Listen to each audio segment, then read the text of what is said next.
Hello दोस्तों, आप सभी को हमारी राम राम। सभी को नमस्कार, हेलो, हाय, सत श्री अकाल। जो भी जिनकी भाषा में, जिनके धर्मों में, जो भी, सबको प्रणाम। तो कल हमारी वीडियो बनी थी कि हम उस परम पिता परमेश्वर को, जिनके उच्चतम गुणों को हम ब्रह्मा विष्णु महेश के रूप में जानते हैं, तो वो ब्रह्मा विष्णु महेश इस सृष्टि के कण कण में कैसे व्याप्त है, कैसे हम लोग उनसे जुड़े हुए हैं, और धर्म क्या है, अधर्म क्या है। मेरी हर वीडियो में ये बताया गया है कि धर्म वास्तव में क्या, अधर्म वास्तव में क्या। तो जैसा कि हम सभी अच्छे से जानते हैं कि धर्म मतलब सद्गुण, अधर्म मतलब दुर्गुण। तो संसार का जो प्रत्येक जीव है, प्रत्येक मनुष्य है, हम सभी में ये धर्म और अधर्म पाया जाता है। सिर्फ इसकी जो मात्रा है वो कम या ज़्यादा, कहीं बहुत ही ज़्यादा दुर्गुण है, मतलब कि बहुत ही ज़्यादा अधर्म है। धर्म नाम मात्र का, कहीं पर 50-50 और कहीं पर अधिक मात्रा में धर्म तो कुछ ही मात्रा में अधर्म। लेकिन हम मनुष्यों ने इस धरती पर जन्म लिया क्यों है? इसी धर्म और अधर्म की लड़ाई स्वयं से जीतने के लिए, स्वयं से करने के लिए। लेकिन हो क्या रहा है? हम ये धर्म और अधर्म की लड़ाई केवल और केवल बाहरी बाहरी लड़ रहे हैं। जो हमारे अंदर चल रहा है, जो मतलब कि ब्रह्मांड के अंदर चल रहा है, वही हमें बाहरी रूप में दिख रहा है। जो हमारे अंदर चल रहा है वही हमें इस संसार में बाहरी तौर पर दिख रहा है। मतलब कि सबसे पहले जो क्रिया, जो कर्म होता है, हमारे अंतर्मन में, हमारे ही अंदर चल रहा होता है। उसके बाद उसकी प्रतिक्रिया बाहर निकल कर आती है। तो जैसे कि हर एक क्षेत्र, हर एक विषय अपना अपना एक गुण रखता है और हर एक गुण अपना अपना एक विशाल विस्तार रखता है। इसे इस तरीके से समझ सकते हैं कि जैसे जब हम छोटेपन में स्कूल जाया करते थे और 10th या 12th क्लास तक हम क्या करते थे, सारे सब्जेक्ट एक साथ पढ़ लेते थे। उसमें समाजशास्त्र, साइंस और गणित और ये सारी चीज़ें, सारे सब्जेक्ट हमें एक साथ मिलते थे। लेकिन जैसे जैसे हमारी जो क्लास है वो बढ़ती जाती है, वैसे वैसे हर एक सब्जेक्ट अलग अलग हो जाता है। और हमारी क्लास बढ़ने के साथ साथ जिन सब्जेक्ट में हमें रुचि होती है या जिसमें हम अपना फ्यूचर देखते हैं, ये देखते हैं कि किस में ज़्यादा स्कोप है आगे बढ़ने का, तो हम उसमें मास्टरी करते हैं। मतलब कि एक अलग ही विषय, वो विषय जैसे कि हम समाजशास्त्र, इतिहास, राजनीति, ये सारे सब्जेक्ट हम जब अपने 9th-10th की क्लास में पढ़ा करते थे, उस वक्त हमें एक नॉर्मल सी बेसिक सी जानकारी मिलती थी और हमें क्या लगता था, हमें सब कुछ आ गया, हमने तो सब पढ़ लिया, हमने तो 10th भी पास कर लिया, हमने तो 12th भी पास कर लिया। लेकिन जब हम आगे की क्लास में बढ़ते हैं, यही सब्जेक्ट अलग अलग एक विस्तार रूप लिए हुए होते हैं। यही राजनीति विज्ञान, यही समाजशास्त्र, यही मनोविज्ञान, यही विज्ञान, यही अंकशास्त्र, ये सब क्या है, एक अलग बहुत बड़ा विषय बन जाता है। और एक ही सब्जेक्ट के फिर आगे चलकर और टुकड़े हो जाते हैं और अलग अलग किताबें उसी में अलग अलग सब्जेक्ट के रूप में आने लगती हैं। एक ही विषय है लेकिन उसी के अलग अलग सिलेबस बन जाते हैं और अलग अलग, मतलब कि जितना हमें आसान लग रहा था उतना आसान था नहीं, बल्कि आगे जैसे जैसे हमारी क्लास बढ़ते जाती है विषय और गंभीर होता जाता है और ज़्यादा। लेकिन ये है कि हम हमारी क्षमता को बढ़ाते जाते हैं तो उन विषयों पर पढ़ते जाते हैं, उन्हें और अधिक सीखते जाते हैं, समझते जाते हैं और एक दिन उस पर मास्टरी कर लेते हैं। और इसी तरीके से जो आगे आगे के और सारे जैसे PhD करते हैं या फिर और भी कई चीज़ें करते हैं तो वो हम करते चले जाते हैं। तो सेम वैसे ही जो संसार का प्रत्येक कण है जिसमें ब्रह्मा विष्णु महेश तीनों समाहित हैं, जैसे हमारी बॉडी, माइंड एंड सोल, ये 3 भागों में विभाजित है और गुण रूप में यही ब्रह्मा विष्णु महेश, जैसा कि मैंने कल की वीडियो में बताया। सेम इसी तरीके से हमारे जीवन में जो ये सद्गुण हैं, जैसे कि मैंने पहले भी बताया, न्याय, अहिंसा, प्रेम, दया, उपकार, करुणा और सद्भावना, इस तरीके के जितने भी सद्गुण हैं, इन सभी गुण ये भी एक सब्जेक्ट हैं जिन्हें हम हमारे जीवन में पढ़ रहे हैं, जी रहे हैं, समझ रहे हैं। जब तक नहीं समझे तब तक इसमें परीक्षाएं होती रहती हैं। अगर आप फेल हो गए तो दोबारा से वही सब्जेक्ट आपके जीवन में फिर से आ जाता है। अगर आप पास हो गए तो वो सब्जेक्ट पीछे रह जाता है, फिर नया चैप्टर शुरू हो जाता है। तो इस प्रकार से आप अपने जीवन के हर गुणों को समझते जाते हैं।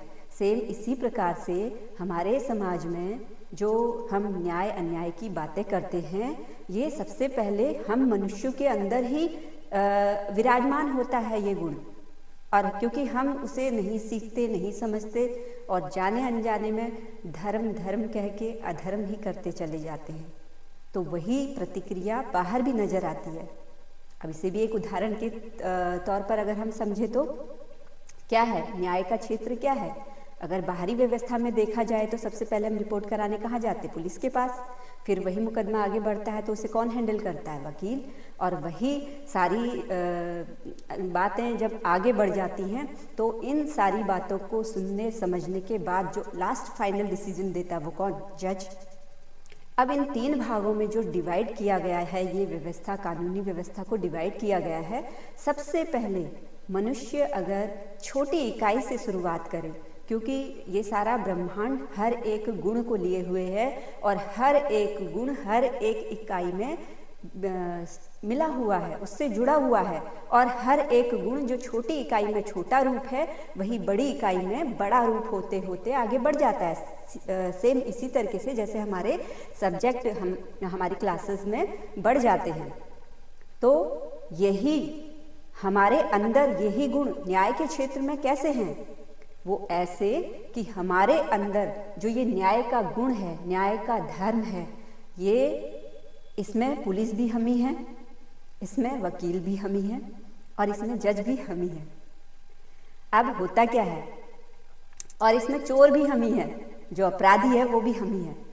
तो सबसे पहले होता क्या है कि जो अपराध हो रहा होता है, हम उसको अच्छे से जानते हैं। जब हम पुलिस के लेवल पर हैं, जब हम अपराधी के लेवल पर हैं, तब तो हम कर्म कर रहे हैं, हमें अच्छे से पता है कि हम कोई जुर्म कर रहे हैं कि नहीं कर रहे हैं, लेकिन कर दिया, अब तो कर्म हो गया। अब बात कहाँ पर आएगी, पुलिस के पास। तो आपकी अंतरी आत्मा ही पुलिस है, वकील है और जज है। तो पुलिस के पास आती है। अब पुलिस यदि उसके अंदर धर्म का तत्व जागा हुआ है, तो क्या पुलिस का काम क्या है, सच्चाई और ईमानदारी से पूरी जो बात है उसकी छानबीन करना कि वास्तव में बात क्या है क्या नहीं, और ये देखना कि क्या इस बात को आगे ले जाने लायक है भी कि नहीं, क्या ये बात इतनी गंभीर है। तो ये सारे तत्वों को देखना, उसे जमीनी स्तर पर ही अगर वो आगे ले जाने लायक नहीं है तो उसे वहीं पर रोक देना, ये काम हमारे अंदर का पुलिस का ही है।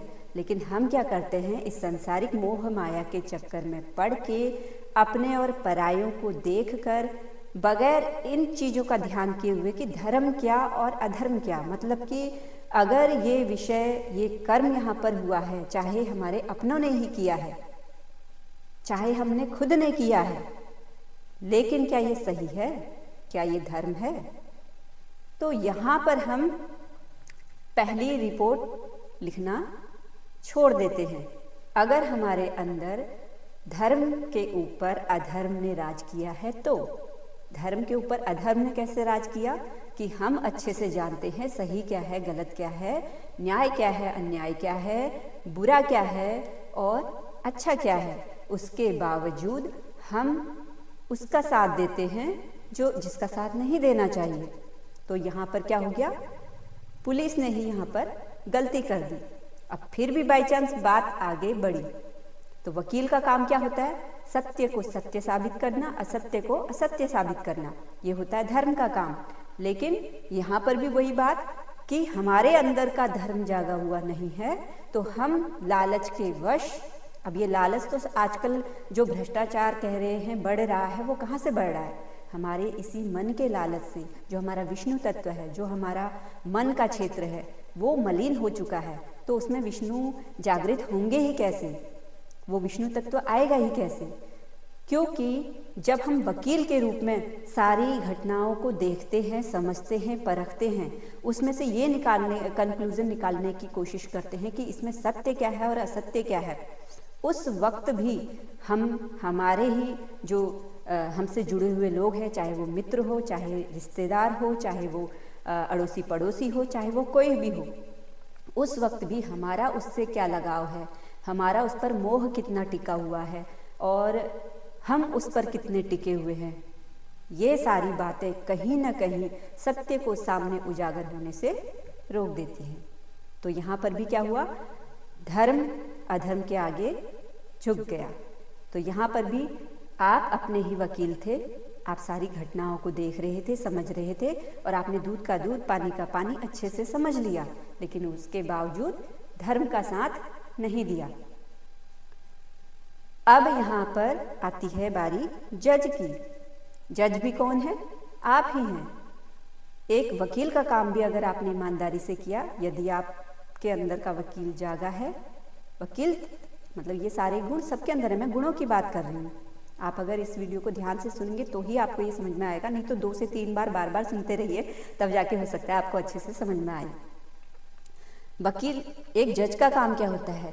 जब सारी बातें वो अच्छे से दोनों पक्षों को सुन लेता है, समझ लेता है और अपने तर्कों के हिसाब से, अपनी नॉलेज, अपने विवेक के अनुसार उसे सारी बातें अच्छे से समझ में आ जाती हैं, तब जाकर धर्म क्या है, अधर्म क्या है, वो सारी बातों को समझने के बाद उसमें उसके कर्म के अनुसार उसे क्या न्याय मिलना चाहिए, उस पर वो लास्ट फैसला, अंतिम निर्णय देता है। कौन?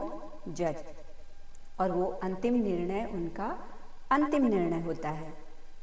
तो हमारे वकील भी कौन है? हम ही हैं। जब हमारे सामने कोई भी घटना घटित होती है, चाहे वो हमारे घर की घरेलू घटना हो, चाहे वो बाहर की सामाजिक घटना हो, लेकिन जब वो घटना घटित होती है और हम एक विशेष पद पर होते हैं, तो हमारी जिम्मेदारी बन जाती है कि हम इस स्थिति परिस्थिति को कैसे हैंडल करते हैं। तो यहीं पर मनुष्य बहुत बड़े दुविधा में, संकट में आ जाता है कि वो धर्म को चुने कि अधर्म को। और क्योंकि उसे इस सांसारिक मोह माया में जीना है, उसे इस संसार में रहना है, सभी लोगों को रोज रोज आमने सामने फेस करना है, और कहीं ना कहीं जैसा धर्म अधर्म आपके अंदर है, वैसे ही धर्म अधर्म दूसरे के अंदर भी है। तो हो सकता है कभी आपने कुछ अधर्म किया तो उस दूसरे वाले साथ वाले ने भी आपके अधर्म में साथ दिया, मतलब वो भी अधर्मी बन गया, उसने भी अधर्म का काम किया, मतलब कि आपके दुर्गुणों का साथ उसने भी दिया, उसने भी बढ़ावा दिया। तो आज अगर उसको आपकी मदद की जरूरत पड़ रही है तो आप भी चुप रहकर उसकी मदद कर रहे हैं, यानी कि एक दूसरे के दुर्गुणों को और बढ़ावा दे रहे हैं। इसका मतलब क्या हो गया? आप धर्म की विजय नहीं कर रहे हैं, आप सबसे पहले अपने ही अधर्म को ऊपर उठा रहे हैं और अपने अंदर के ही धर्म को मार रहे हैं। तो जो अपने ही अंदर के धर्म पर विजय नहीं पा रहा है, उसे विजय नहीं दिला पा रहा है, वो संसार में विजय की बात कैसे करे? इसीलिए तो बाहरी संसार में भी आज भ्रष्टाचार उच्च उसमें चल रहा है। अगर हम भ्रष्टाचार की बातें करते हैं तो ये भ्रष्टाचार है कौन? भ्रष्टाचारी करने वाले हैं कौन? और हम अधिकतर क्या बोलते हैं? भ्रष्टाचारी तो नेता है, आजकल की पुलिस भ्रष्टाचारी हो गई है, आजकल के वकील हो गए हैं, आजकल डॉक्टरों के केस भी सुनने को मिल रहे हैं। हर प्रोफेशन वाला कहीं ना कहीं मतलब ऐसे ही न्यूज़ में सुनने को मिल रहा है इनके बारे में। इंजीनियर सुनने को, MBBS जो डॉक्टर है उनके बारे में सुनने को मिल रहा है, वो किसी भी जाति धर्म का हो, लेकिन सुनने को मिल रहा है ना। किस लिए? क्योंकि उनके अंदर का जो अधर्म है वो ज़्यादा बढ़ा हुआ है, उनके अंदर का जो धर्म है वो तो है ही नहीं। और देखना इन्हीं लोगों को यही पूजा पाठ करते हुए, चढ़ावा चढ़ाते हुए और न जाने जागरण करते हुए और न जाने क्या क्या करते हुए दिख जाएंगे आपको। तो धर्म का दूर दूर तक उनसे कोई नाता नहीं। जो सत्य की राह पर, न्याय की राह पर, प्रेम के राह पर, शांति की राह पर और करुणा दया की राह पर नहीं चल रहे, चाहे वो फिर किसी भी जाति धर्म का मनुष्य हो। तो इसीलिए बहुत ज़रूरी है कि वैचारिक रूप से हम सभी के अंदर जो हमारी जो मान्यता है धर्म को लेकर वो शुद्ध होनी चाहिए, ताकि वास्तव में हम समझ सके कि धर्म है क्या, और हम जो बाहरी अपने वातावरण में, अपने संसार में, अपने राष्ट्र में, अपने विश्व स्तर पर लड़ाई कर रहे हैं, तो ये लड़ाई आखिर क्यों कर रहे हैं, क्या मिल रहा है इससे किसी को। अगर हम अपने बॉडी माइंड एंड सोल से जागृत नहीं हैं, अब जागृत का मतलब ही यही होता है हम अपने धर्म के प्रति सचेत हैं या नहीं हैं, उसी को जागृत होना कहते हैं, उसी को जगना कहते हैं। जब हम समझ जाते हैं कि हमें धर्म पर चलना है, यानी कि हमें हमारे अंदर के सद्गुणों का विकास करना है। जब मनुष्य अपने ऊपर विजय पा लेता है, अपने अंदर के सद्गुणों का विकास करने की ठान लेता है और हर हाल स्थिति परिस्थिति में उस पर विजय पाने की कोशिश करता है, सारे प्रयत्न करता है। अब उस पर वो कामयाब हो ना हो वो एक अलग बात है, लेकिन आप कोशिश ही ना करें ये तो गलत बात है। तो इसीलिए कोशिश करना हमारा कर्म है, और अगर अंतहीन कोशिशों के बाद भी आपको परिणाम वैसे नहीं मिल रहे हैं तो ये सब उसकी इच्छा समझ लीजिए, क्योंकि उसकी इच्छा व्यर्थ नहीं होती। वो इतना महान है, इतना बड़ा है कि उसने हर एक जो जीवन में जो कुछ भी घटना घटित होती है वो सब का सब एक एक कर्म का हिसाब होता है। अगर आपके अथक प्रयासों के बाद भी कुछ नहीं हो पा रहा है तो आप अपनी आत्मसंतुष्टि रखिए कि मैंने अथक प्रयास किए हैं। लेकिन अगर आप प्रयास ही नहीं कर रहे हैं और फिर कह रहे हैं कि कुछ हो ही नहीं रहा है, कुछ हो ही नहीं रहा है, मेरे जीवन में बदलाव आ ही नहीं रहा है, तो वो कैसे आएगा। तो इसीलिए कल की वीडियो में मैंने बताया कि हम मनुष्यों को शुद्ध धर्म अगर जानना है तो हमें जो भगवान जो गौतम बुद्ध हैं उनकी जो विद्या है विपश्यना ध्यान, उसे जरूर करना चाहिए।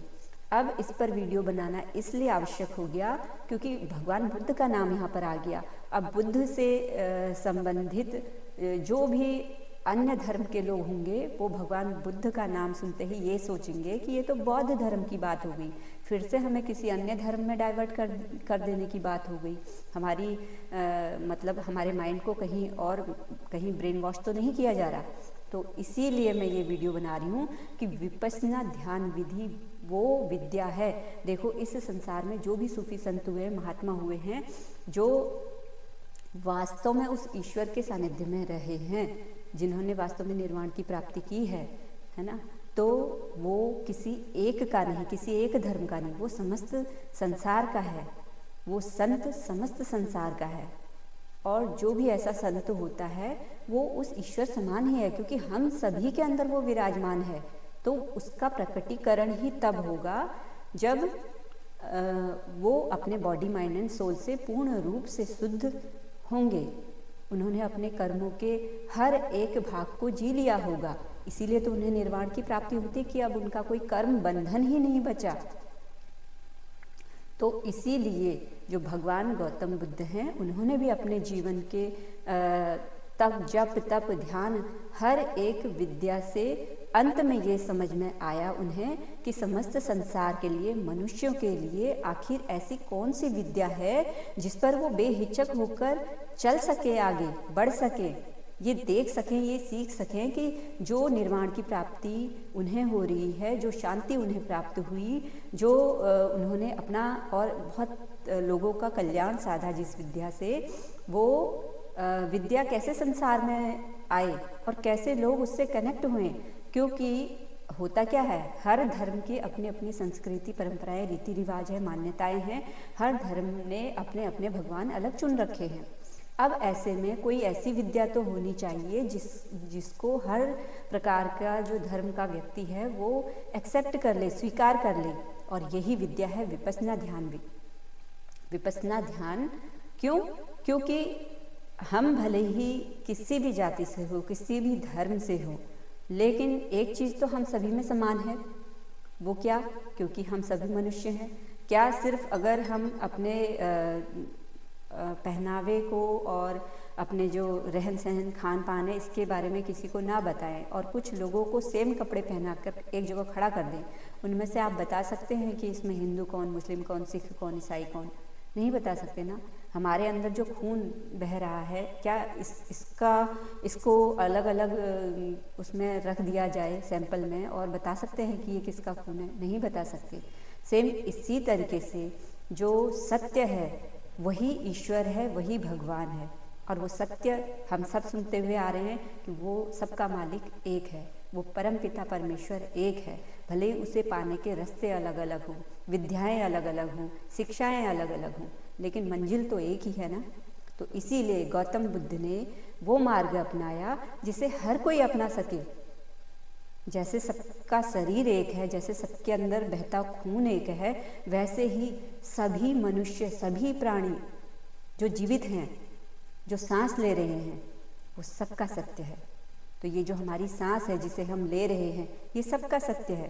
ये किसी एक हिंदू, किसी मुस्लिम, किसी सिख, किसी ईसाई, किसी जैन, बौद्ध, किसी भी अलग धर्म संप्रदाय को मानने वाले व्यक्ति ऐसा तो नहीं है कि वो सांस नहीं ले रहा। सांस ले रहा है मतलब कि वो सत्य को ही ले रहा है अपने अंदर। तो ये वो सत्य है जिसका सहारा लेकर विपश्यना ध्यान विधि सिखाई जाती है, जिस पर किसी को आपत्ति नहीं होगी, ना होनी चाहिए। सिर्फ इसलिए कोई व्यक्ति विपश्यना ध्यान विधि नहीं कर रहा है कि गौतम बुद्ध हैं इसमें जुड़े हुए, उनका नाम है जुड़ा हुआ, अगर मैं उनके यहाँ विपश्यना सेंटर में चले गया तो मतलब कि मेरा धर्म भ्रष्ट हो जाएगा या लोग मुझसे क्या कहेंगे। भाई इस तरीके की अगर चार दीवारियों के अंदर आप घिरे पड़े हैं, ऐसी मानसिकता से घिरे पड़े हैं, तो आप अपना कल्याण कैसे साधेंगे? आप अपने इस आत्मा की शुद्धि कैसे करेंगे? आप शरीर की शुद्धि तो बात की बात है, सबसे पहले मन की शुद्धि ये होना बहुत ज़रूरी है। मन की शुद्धि ही मतलब कि हमारी आत्मा की शुद्धि। मन शुद्ध होता है, उसका असर हमारे शरीर पर भी पड़ता है। मन शुद्ध होता है, उसका असर हमारी वाणी पर भी पड़ता है। मन शुद्ध होता है तो उसका असर हमारे हर कर्म पर पड़ता है। लेकिन आज के समाज में हम शुद्धि अगर देख रहे हैं तो केवल शरीर की, अच्छा पहनना, अच्छा खाना, अच्छा उड़ना, अच्छा वो करना, लेकिन हम हर चीज़ अच्छी चाह रहे हैं अपने अनुसार। जो चीज़ हमें प्रिय लग रही है वो हमें अच्छा लग रहा है। अब हो सकता है अगले की नज़रों में वो चीज़ गलत हो, लेकिन हम अच्छा अगर ध्यान दे रहे हैं तो किस चीज़ पर ध्यान दे रहे हैं? केवल और केवल इस तन पर। मन की बात तो कोई कर ही नहीं रहा। मन मैला हो रहा है, मन दूषित है, कलुषित है, दूसरों के लिए ईर्ष्या भाव, जलन भाव, द्वेष भाव ये ज़्यादा है, अहंकार ज़्यादा है, और भी कई प्रकार के जो दुर्गुण हैं, जो अधर्म है वो ज़्यादा है। ये किस वजह से? क्योंकि कई वर्षों के जन्मों जन्मों के जो हमारे कर्म हैं वो हमने साफ नहीं किए, और ये मनुष्य जीवन भी हमें मिला है इसी मन को शुद्ध करने के लिए। तो हम अभी भी नहीं जाग रहे, अभी भी उस पर काम नहीं कर रहे।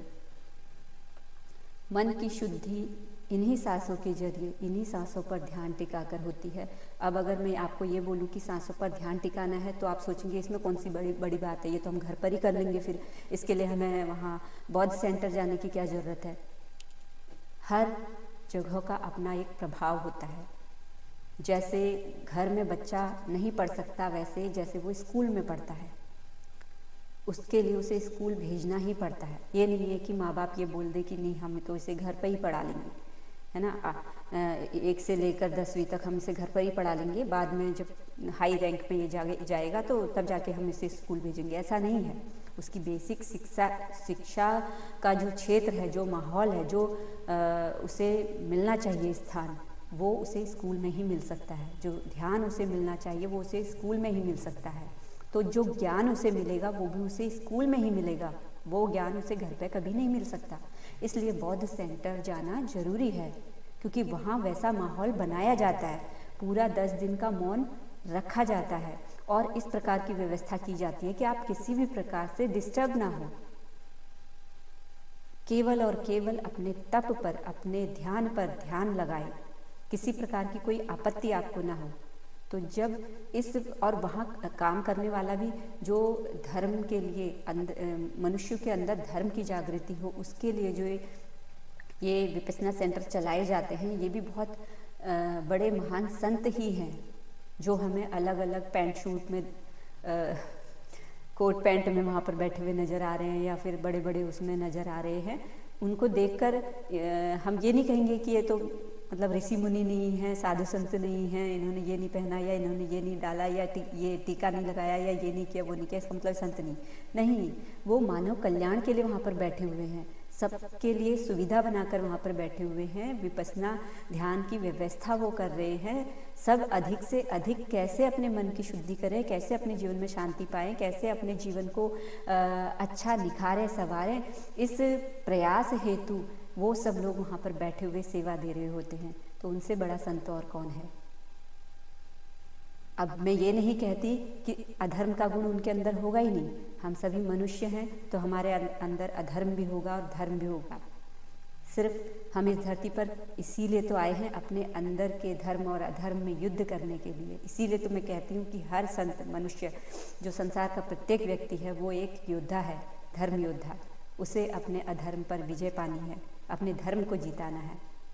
तो ऐसे ही जब हम प्रत्येक मनुष्य एक एक करके अपने अंदर के अधर्म को हराएगा और अपने धर्म को जिताएगा, चाहे वो कोई भी प्रोफेशन में हो, पुलिस हो, वकील हो, चाहे जज हो, चाहे डॉक्टर हो, चाहे टीचर हो, चाहे कुछ भी हो, किसी भी प्रोफेशन में हो, जब वो प्रत्येक मनुष्य अपने अपने अंदर के धर्म को जगाएगा और उस पर चलना स्टार्ट कर देगा, तो बाहरी वातावरण में जो बाहरी साकार रूप में हम एक सर्विस दे रहे हैं इस समाज को, सेवा दे रहे हैं समाज को, यही जज, वकील, डॉक्टर और अन्य अन्य प्रोफेशन के माध्यम से, तो इसमें तो सुधार अपने आप हो जाएगा।